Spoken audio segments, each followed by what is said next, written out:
Welcome back, everybody, to the Nerdcore Podcast. The podcast reviews the movies and talks about nerd shit. This is episode 483, and we are here for our intro. Well, not intro, I'm sorry. We're here for our first review of Palme d'Or month as we look at films that have won the coveted and prestigious Palme d'Or at the Cannes Film Festival over the years. As always, is the Nerd Chicana here to host the show. Alongside our wonderful co-host, Young Yoda. What's up, everybody? What's That's all up, I got. Brad? That's all I got. That's all you got. It's That's okay, all I got. man. Fuck. Yeah, It's Monday. it's all you got. What Man. do you expect? No, man. I mean, you got- I'm saving it all for this review. Save it. Yeah. I'm saving it. It's not a bad thing at all because this movie was pretty good. This movie was turned. Yeah, this Especially movie, like I was telling you, that fucking last John Goodman scene. God damn. Fuck. Yeah, this movie, did a lot more than it has any business doing. I mean, remember when we reviewed the other Coen brother film? And it didn't go over well. Like it was an all right movie. Buster it was Scruggs? No, not that one. That one was good. No, this was it was the I think the 1920s set. And he walks him out to the woods. Oh no, you're thinking about Miller's Crossing. Yeah, Miller's Crossing. Yeah. So that was an early film. That was the earliest, I think. That was their first, right? I will go to the fact check, but continue. Yeah. Well, anyways, this is also an early Coen Brothers films, and I think this one is fucking above and beyond that one by a lot. Just by a shit ton load. Yeah. Yeah. Their first film, well, of course, Joel Coen, because he's the one who, before this, it was just Joel. Well, no. The first film was Blood Simple. Which we haven't watched. Miller's Crossing was their third one.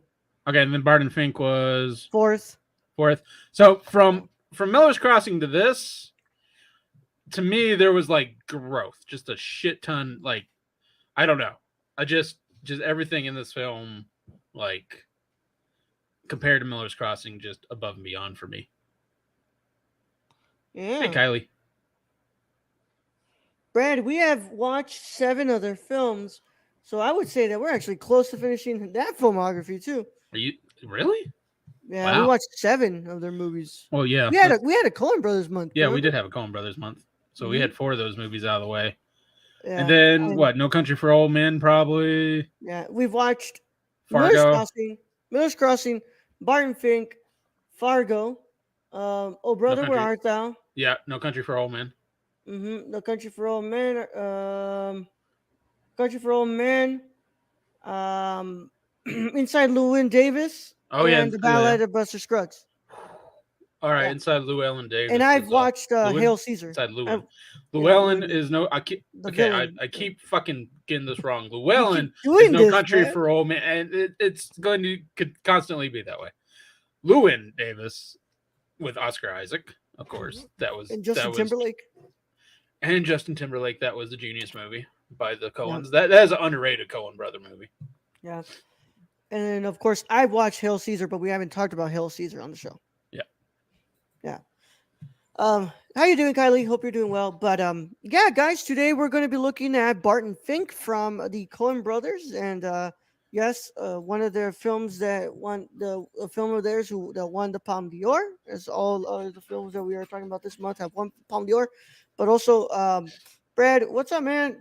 When it's not the first day without Brenda, but I mean like first day of the week. What's first going on? First day of the week without Brenda. So first day waking up and having to deal with the dogs on my own. So that was interesting. I just have to change my routine up a little bit in the mornings, and they're good. So, and Raul, you're frozen. Top of the morning.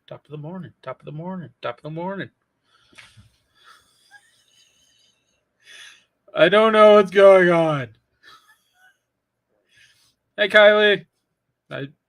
Raul's frozen. I don't know. He's scratching his head. Top of the morning. Why me, Lord? It's not mine, is it? Yep, there we go. Okay, he's coming back. Yeah, there he is. No idea what the fuck just happened. You were stuck like this. Top of the morning, top of the morning, top of the morning. So if you play it back, that's all I'm doing throughout most of that. Yeah, I have no idea what the fuck just happened, but it happened. So Brad, just go ahead and reiterate again. Sorry.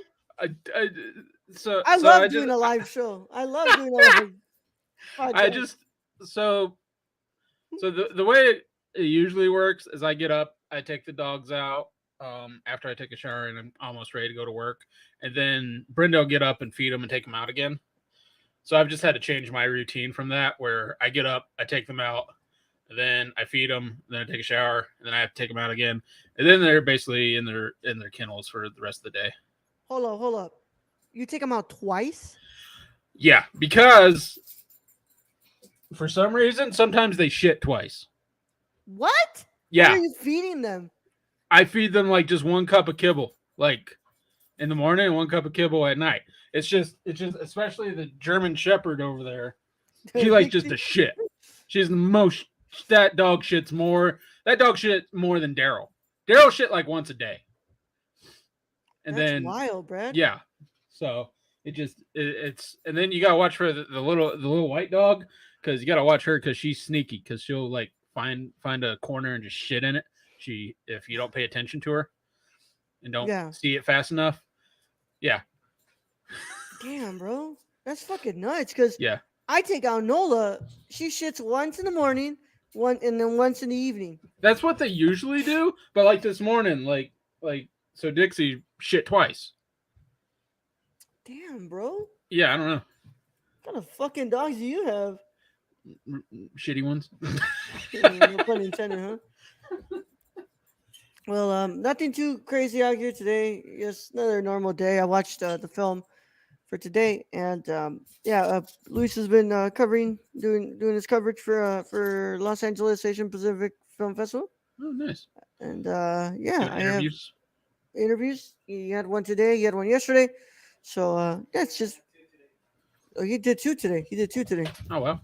Yeah. So it's called some good progress going on over here. But yeah, man. It's just been another day, and I'm glad that we are going to be able to kick today off. And do this review. Remember, y'all, on Thursday we won't be doing another like a Saturday morning review, whatever it's called nowadays. We're going to be doing Sex Lives and Videotape, because we're trying to catch up here, so that way May doesn't turn into a March or a February. So are we doing anything tomorrow? Not at the moment. I didn't hear anything. Okay. I need to watch that then tomorrow. Yeah, we'll do it tomorrow. We'll watch that movie tomorrow. So other than that though, it's just been a normal day, y'all. So normal day. Without further ado, I guess we can probably get into this, right? Because we are definitely going to have a conversation about this. Yeah, we are. Specifically on how young everyone looks in this damn film. Damn, especially John Turturro. Yeah, John Turturro and John Goodman. Like babies, baby faces. Yep. But without further ado, of course, if you have not watched Barton Fink, this is your chance to get out of here, unless you want to be spoiled. But if you don't care about spoilers, or you have seen Barton Fink, then it's a chance for you to still stay here, or you can go ahead and just watch get out of here. Doesn't matter how it goes. This is your one and only spoiler warning, and it is in effect in a 5, 4, 3, 2, 1. All right, Brad. This is your pick because you did win the coin toss. Okay. The digital coin toss. Because I was too lazy to come get the other coin toss. So none other than further ado, go ahead and introduce him to All Barton right, Fink. Coming from our one and only source, Wikipedia. Barton Fink is a 1991 American period black comedy psychological thriller film. Why do I get all the films with adjectives? Just like all the adjectives. Written, produced, edited, and directed by the Coen brothers. Set in 1941, it stars John Turturro in the title role as a young New York City playwright who is hired to write scripts for a film studio in Hollywood, and John Goodman as Charlie Meadows, the insurance salesman who lives next door at the rundown Hotel Earl. The Coens write the screenplay for Barton Fink in 3 weeks, while experienced difficulty. Oh, the Coen brothers wrote the screenplay for Barton Fink in 3 weeks, while experienced difficulty during the writing of Miller's Crossing. They began filming soon after Miller's Crossing was finished. The film is influenced by works of several earlier directors, particularly Roman Polanski's Repulsion and The Tenant. Barton Fink had its premiere at the Cannes Film Festival in May of 1991. In a rare sweep, it won the Palme d'Or as well as awards for Best Director and Best Actor. Turturro. Although the film was a box office bomb, only grossing $6 million against its $9 million budget, can you really consider that a bomb for this film? I mean, it received positive reviews and was nominated for 3 Academy Awards. Prominent themes of Barton Fink include the writing process, slavery and conditions of labor in creative industries, superficial distinctions between high culture and low culture, and the relationship of intellectuals with the common man. The diverse elements of the film have led it to defy efforts at genre classification, with the work being variously referred to as a film noir, a horror film, a Roman, sure, and a buddy film. Bloven, I think is how Roman. Yeah. I don't know. It contains, sorry for butchering that in whatever language that is. It contains various literary allusions and religious overtones, as well as references to many real-life people and events, most notably the writers Clifford Odets and William Faulkner, of whom the characters of Barton Fink and W.P. Mayhew, respectively, are often seen as fictional representations. Several features of the film's narrative, particularly an image of a woman at the beach, which recurs throughout, has sparked much commentary, with the Coens acknowledging some intentional symbolic elements while denying any attempt to communicate any single message in the film. All right, and okay, so directed by Joel Coen, written by Ethan Coen, Joel Coen, produced by Ethan Coen. Cinematography, of course, by the great Roger Deakins. Edited by Roderick Janes, music by Carter Burwell, and of course they said budget $9 million, box office $6.2 million. Yeah. All right, Brad. Thank you for that wonderful introduction. And Consular Roman. Coster Globen, I think is how you say Consular Roman. That's my new word. New word of the day. So I guess, Brad, you want to go first? This is your film. Go ahead and give us your initial thoughts. I like this film. This film's dope. I don't know, like the Coens have been growing on me through the years. So I mean, the Coens can really do no wrong.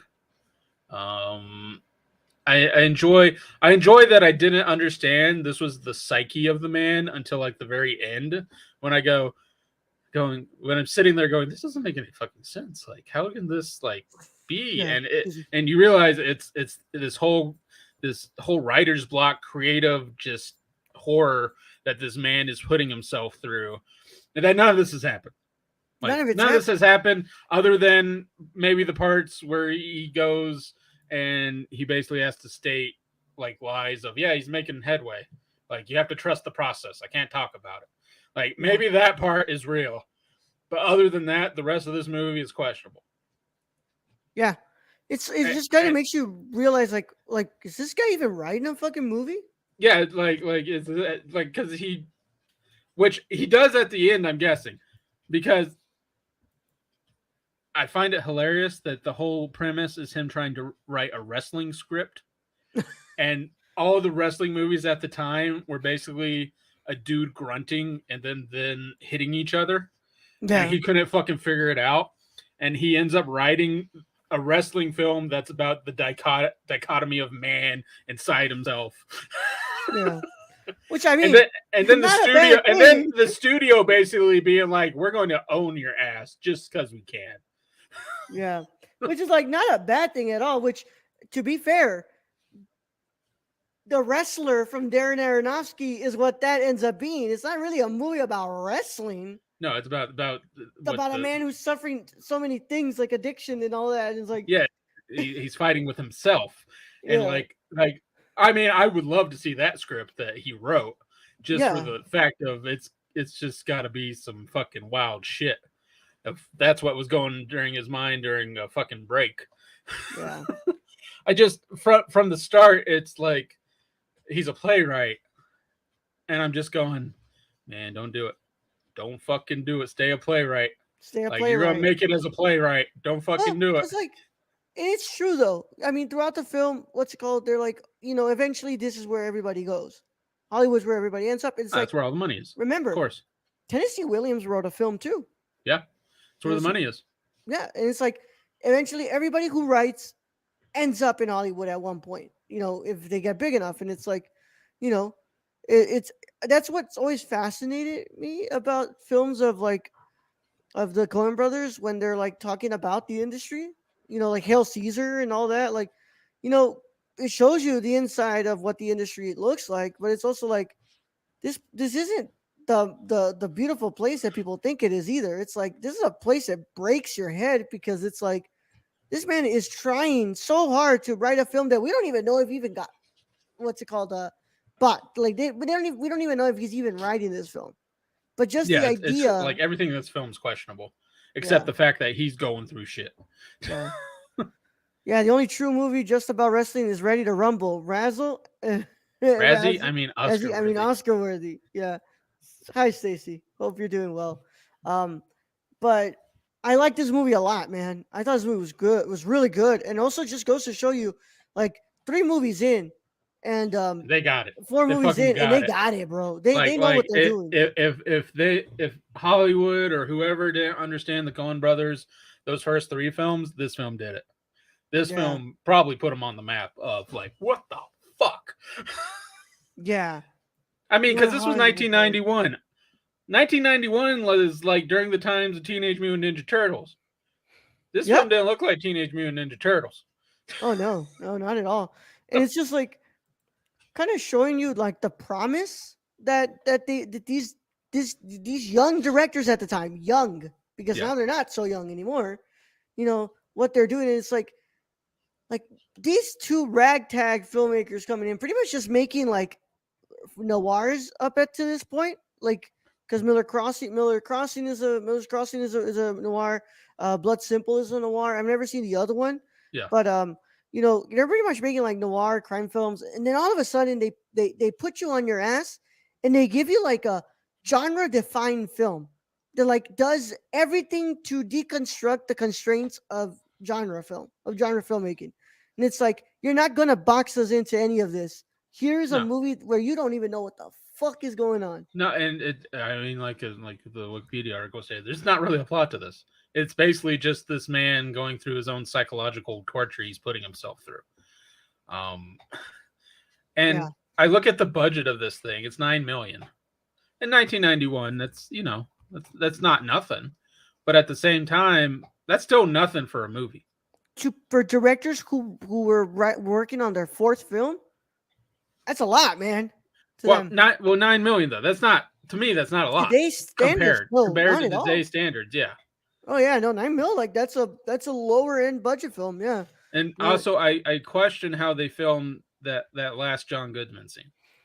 Oh man, like I don't like, because that wasn't CGI. Yeah, which like, did they just have John Goodman just standing there with the whole fucking place burning down? I don't know how they did it, but I would like to know. But it's like also like Roger Deakins' cinematography is so fucking good in this movie, bro. Like I mean, it doesn't have the greatest shots ever, but it's really effective for what it's doing. And Turturro just is like, him and Goodman just in this whole film, like top notch acting. You can really feel the torture Turturro's going through, and then John Goodman. I think John Goodman's just having a fucking blast. That's what I think. Yeah, and also just like, let's talk about the climax, because like this climax comes out of nowhere, out of fucking nowhere. I think I have to say that's one of the best. That's one of the best scenes in any film I've ever watched. Yeah, because up until this point, it's like, oh, it's about this guy who's trying to write a film that he doesn't know what the hell to do. Like he doesn't know how to write it. He's a playwright. Like you're thinking like, oh, we're watching just like a simple, like, what's it called? Simple film about writing. Yeah. And then all of a sudden, boom, girl's dead in your what's it called? In your bed, and she's been brutally murdered. Yeah. It's just kind of out of nowhere. You're like, what the fuck? and then you just get basically a man who you think's your friend, and well, he's still your friend, but he's a serial killer, and then he leaves a box on your desk to watch, and we slowly learn that there's a head in that box. Yeah, most likely, maybe it just turns its like I mean, just one of the best scripts I've ever seen on a screen, bro. Like just the way that it happens, and it literally happens like a little bit past the half mark of the film, and it's just like holy shit. Like after that, like if you're not pulled in, I don't know when you're gonna get pulled into the film. No. I mean, right when like this man has. I feel bad because this man had sex and the woman just dead in his bed. It's just like, God damn, dude, like, how hard in the paint did you go? And then you're like, well, well, that ain't it. So, yeah, that's not exactly what's that's happening. not exactly like it, but yeah, if you're not pulled in by that point, yeah, I don't know what to tell you. I don't know what to tell you either. But this movie's great, man. What's called? It's one of their best for sure. Especially being one of their early works. Like this is fucking masterful, bro. Like they're doing such a good job. Music is good too. Performances are great. It's nowhere near at the level of a Fargo or a No Country for Old Men, but it's really good. But I mean, for early work, oh yeah, like, and if you go back, No Country for Old Men, Fargo, like, what are their budgets? Way higher, way higher, and also far more experience under their belts with those movies. So this I gotta factor that in, and also even with No Country for Old Men, Fargo, the rest, that one scene in this movie, that one fucking scene, it's just it doesn't get any better. Yeah. Like, I'll put it that way. That one scene, like, it is mind blowing. And to think that like also this film happened because what's it called? They were having trouble writing Miller's Crossing too. It's like what the fuck? And I'm sure if we go back to review, we'll say that. We'll say like this movie is slow. Like, I remember Miller Crossing was a little slow in places. And you can tell that movie had issues. And I find it funny that they wrote this during that. And this movie to me, is 10 times better than Miller's Crossing. 10 times better, yeah. It just is. Yeah. This is really good. And I mean, just it goes to show you where like how freaking talented Joel and Ethan are. Especially with Joel's directing and Ethan's writing, and then further into like their career, of course they're gonna start working together, and it's just like it's crazy. I mean, even the editing, like the fact that they edit this so well together too. It's just and it keeps you interested. I like this film a lot. I'm gonna go ahead and give this one a beautiful 9 out of 10. It's fucking awesome, fucking good. What about you, Brad? I'm trying to figure out anything like I found issues with this movie. I don't really have many issues with this movie. Only thing is like some of the like the actresses here, I was like, okay, yeah, okay. A little flat. I was okay, like, yeah. They didn't have a lot of on-screen time either. Yeah, not a lot either. But I get what you're saying. I kind of agree with that. The actresses in this were kind of flat. Yeah. Okay, so I'll give it a 9.5 out of 10. So. All right. Yeah. I was just like, that was one thing I was like, yeah. It's basically a perfect movie. Yeah. It's a near perfect movie, man. I mean, honestly, it's a near perfect film, bro. Yeah. Yeah. That one scene is a 20,000 out of 10. Just if you can YouTube that one scene, I don't know, John Goodman, Barton Fink, fire. Fucking just the fact of how it starts, like how like you're seeing them across the room and we're coming back and back and back and back and like holy shit, like, and then the elevator and the flames, and I'm just sitting there going, how the fuck did they do this? How the little fuck, because that's not CGI. Yeah, like I don't think that's CGI. There's just fire coming out of the fucking walls and shit. Yeah, and it's just like I said, I just sat there going, if I end up in hell, this is probably gonna be the first thing I fucking see is John Goodman with a shotgun running at me as like everything catches on fire. Yeah. But I mean, that's why they're that fucking good, bro. That's why they're that fucking good. I mean, Joel and Ethan Coen do it again. They can really do no wrong. Yeah, they've been damn good since the beginning, man. And Yep. what's it called? I still need to watch the Tragedy of Macbeth, but I know that what's it called. I know what's it called. It wasn't the best received film, but especially by was it Joel Coen who wrote it? Joel Coen wrote the review. No, that was Ethan. That was Ethan. Okay, Ethan did not. Still, Brad, I wonder if that's just them ribbing each other. That has to be them ribbing each other, because if that's not, that's gonna make Thanksgivings awkward. Yeah, and also like that's such an asshole move if you're not ribbing each other. I'm sure he is. I mean, when me and Louise were reading that, we were just like, this can't be real. Like I get like brothers mad at each other, but this is beyond. This is like just like stab and twist. Yeah. Yeah. Well, either way, y'all, that's been our review of Barton Fink. We'll go ahead and see you all on Thursday as we review Steven Soderbergh's Sex, Lies, and Videotape, based on the book of the same name, which is another film that won the Palme d'Or. And then we'll see you all the next week for some other ones. But yeah, I'm excited to be doing this. Of course, that means next week we'll be doing Kagemusha. So I feel like I should probably watch Sex, Lies, and Videotape tomorrow. That's probably and also get started on Kagemusha. Because that's almost a 3-hour film. Is it? It's like 2 hours and 30 minutes. Shit, really? It's like Kagemusha's. That's why I changed to Barton Fink, because Barton Fink was 2 I hours. thought you meant Sex, Lies, and Video. No, I don't know how long that movie is. I think I can almost 2 hours. I mean, that's what Barton Fink is, so that's not an issue as long as it's not slower than shit.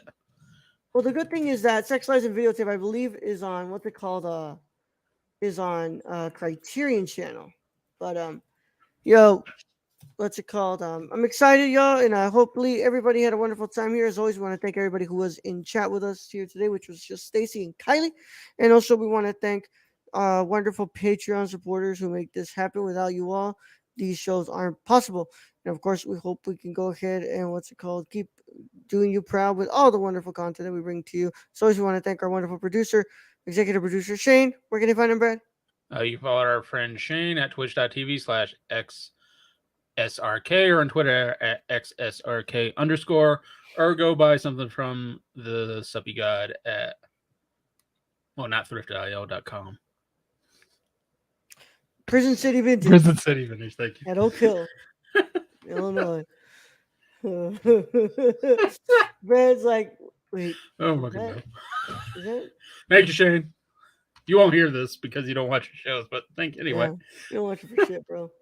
So what's the point? Support is support. So support, man. Yeah. Oh, God damn it. Well, we hope you all had a wonderful time. We want to thank our writers. Who the fuck we got right now, man? I'm not sure at all anymore who we got and who we lost. Because we've had a lot of people come in. But we as always we got Tony. Tony doesn't leave for shit. Hey Tony. At Real Nerdy Dad on Twitter. And then of course we have our wonderful I think that's it actually. Keon, what's it called? Y'all like Keon makes stuff for us here. So why aren't y'all already following Keon? That's a fucking what's it called? Go follow Chillzone. Go follow Chillzone, goddammit. Gamercore. You ever heard that? Go follow that shit. Follow that shit, man. Yeah. But just Tony, thank you all so much. And what's it called? I hope you all had a wonderful time. We'll see you all on Thursday for our review of Sex, Lies, and Videotape. In the meantime, it's been real, y'all. Brad, send him out. All right, Raul. Thank you for being the host as always. Thank you to all those who joined us in chat today, which was only Kylie and Stacy. Appreciate you both, though. Thank you to all our listeners out there, all our Patreon supporters. We appreciate all of you. And in this episode, I'm just going to say John Goodman's pretty fucking scary. Young Yoda out. He really is, especially when he's walking through fire. Is. Like, yeah.